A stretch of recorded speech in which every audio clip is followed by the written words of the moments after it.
ಗೃಹಲಕ್ಷ್ಮಿ ಯೋಜನೆಗೆ ಸಂಬಂಧಪಟ್ಟಂತೆ ಒಂದು ಮಾಹಿತಿ ಇದೆ. ಅದರ ಬಗ್ಗೆ ನಾವು ಈ ವಿಡಿಯೋದಲ್ಲಿ ಡೀಟೇಲ್ ಆಗಿ ಡಿಸ್ಕಸ್ ಮಾಡ್ತಾ ಹೋಗೋಣ. ವಿಡಿಯೋನ ಸ್ಟಾರ್ಟ್ ಮಾಡ್ತೀನಿ. ಅದಕ್ಕಿಂತ ಮೊದಲು ನೀವಿನ್ನೂ ನಮ್ಮ ಚಾನೆಲನ್ನು ಸಬ್ಸ್ಕ್ರೈಬ್ ಮಾಡದೇ ಇದ್ರೆ ಈ ಕೂಡಲೇ ಸಬ್ಸ್ಕ್ರೈಬ್ ಮಾಡ್ಕೊಳ್ಳಿ ಮತ್ತು ಲೈಕ್ ಮಾಡಿ. ಈಗ ನಾವು ಇನ್ಫಾರ್ಮೇಷನನ್ನು ತಿಳ್ಕೊತಾ ಹೋಗೋಣ. ಗೃಹಲಕ್ಷ್ಮಿ ಯೋಜನೆಗೆ ಸಂಬಂಧಪಟ್ಟಂತೆ ಪ್ರತಿ ತಿಂಗಳು ಮನೆಯ ಯಜಮಾನಿಯರ ಖಾತೆಗೆ ಗೃಹಲಕ್ಷ್ಮಿ ಯೋಜನೆಯ ಹಣ ಅಂತಂದ್ರೆ 2,000 ರೂಪಾಯಿ ಹಣವನ್ನ ಪ್ರತಿ ತಿಂಗಳು ಸರ್ಕಾರದ ಕಡೆಯಿಂದ ಮಹಿಳೆಯರ ಖಾತೆಗೆ ಬಿಡುಗಡೆ ಮಾಡಲಾಗ್ತಿದೆ. ಸೊ 2,000 ರೂಪಾಯಿ ಹಣದಿಂದ ತುಂಬಾ ಜನ ಮಹಿಳೆಯರಿಗೆ ಹೆಲ್ಪ್ ಆಗ್ತಿದೆ.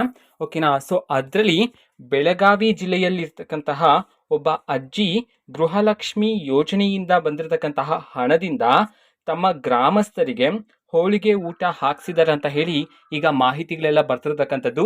ಓಕೆನಾ. ಸೊ ಇದಕ್ಕೆ ಸಂಬಂಧಪಟ್ಟಂತೆ ಈ ಒಂದು ಸುದ್ದಿ ನಮ್ಮ CM ಸಿದ್ದರಾಮಯ್ಯನವ್ರಿಗೂ ಸಹ ತಲುಪಿರ್ತಕ್ಕಂಥ ಕಾರಣದಿಂದ ನಮ್ಮ CM ಸಿದ್ದರಾಮಯ್ಯನವರು ನಿನ್ನೆ ಆ ಅಜ್ಜಿ ನೋಡಿ, ಬೆಳಗಾವಿ ಜಿಲ್ಲೆಯಲ್ಲಿರ್ತಕ್ಕಂತಹ ಅಜ್ಜಿ ಗ್ರಾಮಸ್ಥರಿಗೆ ಗೃಹಲಕ್ಷ್ಮಿ ಯೋಜನೆಯಿಂದ ಬಂದಿರತಕ್ಕಂತಹ ಹಣದಿಂದ ಅವರ ಊರಿನಲ್ಲಿರ್ತಕ್ಕಂತಹ ಗ್ರಾಮಸ್ಥರಿಗೆ ಹೋಳಿಗೆ ಊಟ ಹಾಕ್ಸಿದ್ರೆ ನೋಡಿ. ಈ ಒಂದು ಸುದ್ದಿಗೆ ಸಂಬಂಧಪಟ್ಟಂತೆ ನಮ್ಮ CM ಸಿದ್ದರಾಮಯ್ಯನವರು ಆ ಅಜ್ಜಿಯವರಿಗೆ ಸನ್ಮಾನ ಮಾಡಲಾಗಿದೆ ಅಂತ ಹೇಳಿ ಈಗ ಮಾಹಿತಿಗಳು ಬರ್ತಿರ್ತಕ್ಕಂಥದ್ದು. ನಿನ್ನೆ ಸನ್ಮಾನ ಮಾಡಲಾಗಿದೆ.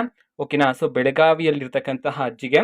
ಓಕೆನಾ. ಸೊ ಈ ರೀತಿ ಗೃಹಲಕ್ಷ್ಮಿ ಯೋಜನೆಯ 2,000 ರೂಪಾಯಿ ಹಣದಿಂದ ತುಂಬಾ ಜನ ಮಹಿಳೆಯರಿಗೆ ಹೆಲ್ಪ್ ಆಗ್ತಿದೆ.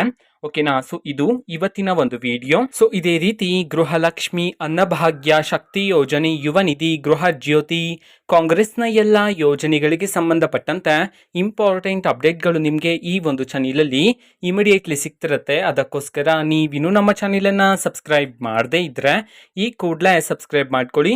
ಸಬ್ಸ್ಕ್ರೈಬ್ ಮಾಡೋದ್ರ ಮುಖಾಂತರ ನಾನು ಯಾವುದೇ ವಿಡಿಯೋ ಹಾಕಿದ ತಕ್ಷಣ ನಿಮಗೆ ನೋಟಿಫಿಕೇಶನ್ ಸಿಗುತ್ತೆ. ಅದರ ಮುಖಾಂತರ ನೀವು ಬೇಗನೆ ವಿಡಿಯೋವನ್ನು ನೋಡ್ಬೋದಾಗಿರುತ್ತೆ ಮತ್ತು ಆ ವಿಡಿಯೋದಲ್ಲಿರುವ ಇನ್ಫಾರ್ಮೇಷನನ್ನು ತಿಳ್ಕೊಬೋದಾಗಿರುತ್ತೆ. ಓಕೆನಾ. ಸೊ ಇದು ಇವತ್ತಿನ ಒಂದು ವಿಡಿಯೋ. ಆ್ಯಂಡ್ ಫ್ಲಾಕ್ ವಿಡಿಯೋ ಪ್ಲೀಸ್ ಲೈಕ್ ಮಾಡಿ, ಶೇರ್ ಮಾಡಿ ಮತ್ತು ಸಬ್ಸ್ಕ್ರೈಬ್ ಮಾಡ್ಕೊಳ್ಳಿ. And thanks for watching video. Bye.